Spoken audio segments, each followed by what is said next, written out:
Honestly, I'm already so happy that I made this channel because I was laying up in bed, on Twitter. You might hear a lot of these videos just start like that because that is just how a majority of my days begin. And I saw this article or this piece right here, this tweet from IGN, and I was like, oh my God, I want to talk about this, and I have somewhere to do that. That's awesome.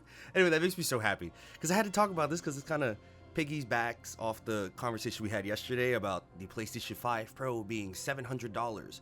And this kind of adds a little light to that. So Piers Harding Rolls, a games industry analyst at Empire, we're going to pretend I pronounced that correctly, said that the PS5 Pro's pricing reflects a lack of direct competitor to its mid-cycle upgrade compared to last generation. So this entire quote is IGN article. Shout out to them. I like when they get a little bit more perspectives in their piece. And the one right here was like the price point of the PS5 Pro will inevitably cause a lot of commentary. The price point differential between the PS5 and the PS5 Pro is between 40 to 50%, which is significantly more than the differential between the PS4 and PS4 Pro at launch. In the US, the PS4 Pro launched at $39.99 and the Slim had $299 at the time. So the whole point of this being, Xbox has been so out of the game this generation that they haven't really been a thing that Sony has had to worry about. And I guess that's the reason why I got on here more than anything, is because he's absolutely right. Sony is just totally in their position because the competition that was directly against them for so long has just completely fallen off the game. You got to think about the Xbox brand back in like the PlayStation 3 and Xbox 360 era. Like, you were not going to any household who had competitive shooters without knowing about somebody with an Xbox. Everybody was playing multiplayer games on the Xbox. Like, that was their thing. That was their brand. We go fast forward to the PlayStation 4 and Xbox One, and Xbox still had a big presence. They had their games, they had their community, they had their set image of what they wanted to be. I remember back in this era, I was very much interested in Xbox, going to their E3 events, being a part of all that press, and that was just a lot of fun.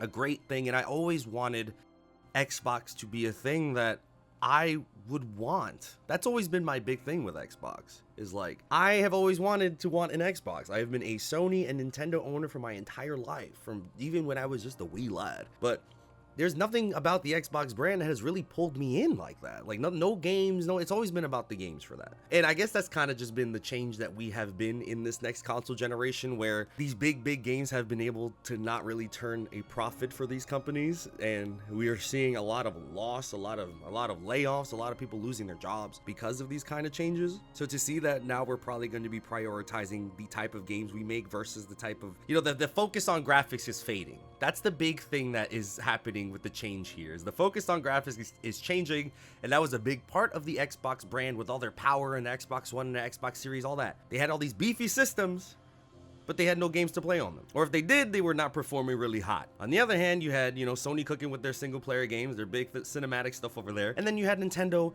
kind of grinding in the background, who is now really the smoke. This next swing, this next console cycle is Nintendo being put in a position where I don't even think they wanted to be here. This level of expectation, this level of clout because of what they did with the Switch 1 and how everybody else is kind of floundering and they're really the only company that's flourishing. So everybody's looking at them like, kind of, damn, what do we do? So we're just going to have to wait and see on that point. Still, I'm excited to see what the new console generation has in store for us because, I don't know, I really don't see Xbox being in the physical console market for the next one. I think this might be it. Like, the Xbox brand might be software and Game Pass and PC type joints exclusively. And that's crazy to think about because the next console generation may very much be Nintendo versus Sony, which is not something that I would have ever anticipated because it was always a conversation about power. And now we have all the power in the world and it means nothing. Isn't that wonderful? But yeah, I just wanted to talk about this because it's nuts. It's absolutely crazy that they totally do have the audacity to go and drop this thing at this price point and think nobody's gonna freak out about it, because it's true. There is no Xbox here to check them. Nintendo's not even worrying about the price. If they drop the Switch 2 and they're like it's $400 and $450, we might have some action. This next console generation is about to go crazy. But yeah, just wanted to make this video real quick. Thank you so much for hearing me out. Appreciate y'all, and I will catch you later. Bye.